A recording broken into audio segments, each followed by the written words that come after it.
अस्सलाम वालेकुम dear students.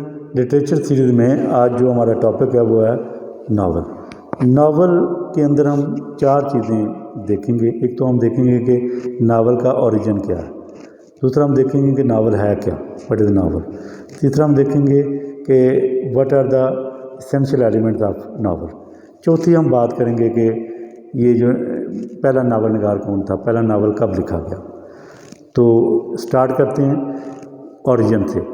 जो नावल वर्ड का ओरिजिन है वो लैटिन है, ठीक है।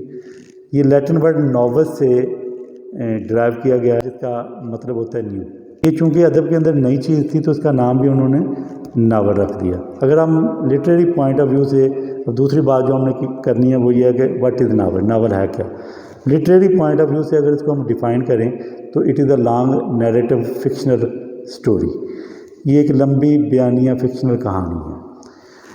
दूसरी बात इसके अंदर, इसकी डेफिनेशन के अंदर ये भी हम ऐड करेंगे, it must be of book length.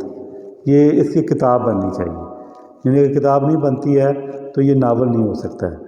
और तीसरी जो डेफिनेशन के अंदर चीज़ हम ऐड कर सकते हैं वो ये है कि it discusses all the aspects of life. ज़िंदगी के जितने पहलू होते हैं उन सब पर बहस होती है नावल के अंदर। अब ज़िंदगी के आस्पेक्ट क्या हैं, उसमें पॉलिटिकल आस्पेक्ट है, उसमें सोशल आस्पेक्ट है, उसमें इकोनॉमिक आस्पेक्ट है और उसमें रिलीजियस आस्पेक्ट है। यानी जब आप कोई राइटर नावल लिखता है तो वो कोशिश करता है कि सोसाइटी की ये जो चारों इंस्टीट्यूशन हैं इनको वो टच करे, और वो चारों के चारों जो इंस्टीट्यूशन हैं वो आपको नज़र आएंगे मुख्तलिफ तरीक़ों से। वो लिटरेरी पॉइंट ऑफ व्यू से होंगे, वो इस तरह नहीं होंगे जिस तरह कि पॉलिटिकल साइंस के पॉइंट ऑफ व्यू से वो डिस्कस कर रहा है, या वो सोशियोलॉजी के पॉइंट ऑफ व्यू से डिस्कस कर रहा है, या वो इकोनॉमिक्स के पॉइंट ऑफ व्यू से डिस्कस कर रहा है। असल में हर चीज़ का इम्पैक्ट है ज़िंदगी पर, क्योंकि नावल जो है अदब है। अदब क्या है? ज़िंदगी का। Literature is the reflection of life, ज़िंदगी का आईना है, ठीक है। और जब नावल लिखेगा तो डेफिनेटली वो लाइफ को रिफ्लेक्ट करेगा। अब लाइफ पे हर चीज़ का इम्पैक्ट होता है, इकोनॉमिक्स का भी इम्पैक्ट है, पॉलिटिक्स का भी इम्पैक्ट है, रिलीजन का भी इम्पैक्ट है। तो ये सारे के सारी चीज़ें जो है ना वो राइटर नावल के अंदर लेके आएगा, ठीक हो गया। ये तो हो गई इसकी डेफिनेशन। अब अगर हम इसके एसेंशियल एलिमेंट्स की बात करें कि ज़रूरी कौन कौन सी चीज़ें हैं नावल बनाने के लिए, इसमें जो सबसे पहली चीज़ है वो है प्लॉट। कहानी तो बड़े कदीम ज़माने से लोग सुनाते आ रहे थे, सुनते आ रहे थे, हम सुनते भी हैं कि दादी अम्मा की कहानियाँ, लेकिन वो कहानी हुआ करती थी, वो नावल नहीं हुआ करती थी। इस वजह से कि उसका कोई ना बिगनिंग होता था, ना मिडल होता था, ना कोई एंड होता था।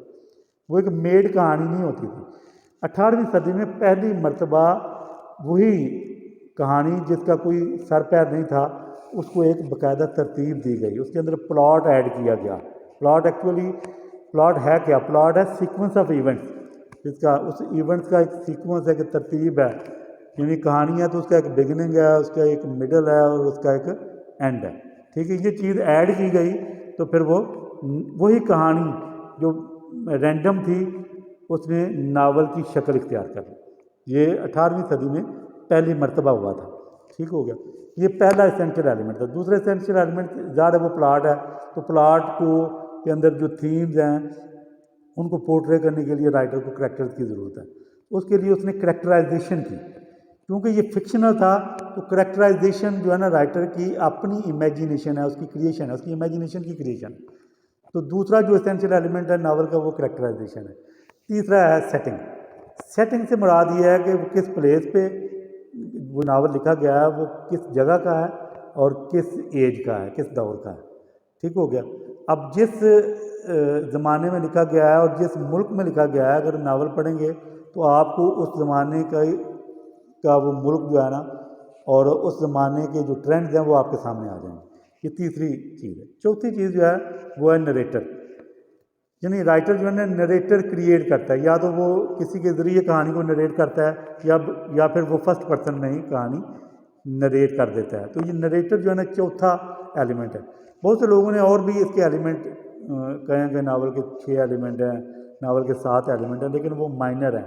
मिसाल के तौर पर अगर वो कहते हैं कि कन्फ्लिक्ट भी नावल का जो है ना एक एलिमेंट है, तो कन्फ्लिक्ट तो ड्रामेटिक एलिमेंट है। अगर कन्फ्लिक्ट डालेंगे, ज़्यादा कन्फ्लिक्ट डाला जाएगा, कन्फ्लिक्ट डालेंगे तो कहानी लंबी होगी। तो कन्फ्लिक्ट भी नावल के अंदर होता है, स्टोरी को प्रोलॉन्ग करने के लिए। अब कई नावल के अंदर वो डायलॉग भी डाल देते हैं, वो अगर वो डायलॉग डाला गया तो वो ड्रामेटिक एलिमेंट है, वो ड्रामा नहीं है, ठीक हो गया। तो एक दो एलिमेंट जो है ना बाज़ दफ़ा दूसरे जॉनरा का भी राइटर अपनी जॉनरा के अंदर, अपनी सिन्फ के अंदर इस्तेमाल कर लेता है।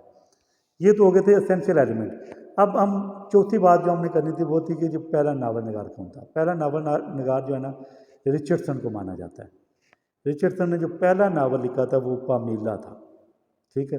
पामीला को अंग्रेज़ी अदब के अंदर या दुनिया की तारीख के अंदर पहला नावल माना जाता है और रिचर्डसन को पहला नावल निगार माना जाता है। अगरचे बाद में कंट्रोवर्सी क्रिएट हुई, बाद लोगों ने कहा कि जी जो हेनरी फील्डिंग है वो पहला नावल निगार है, उसका नावल जोसेफ एंड्रयू जो है वो शायद पहला नावल था। लेकिन ज़्यादातर जो क्रिटिक्स हैं वो इस बात पे मुत्तफिक हैं कि रिचर्डसन ही पहला नावल निगार था और उसका नावल जो पामीला था वो पहला नावल था। Thank you.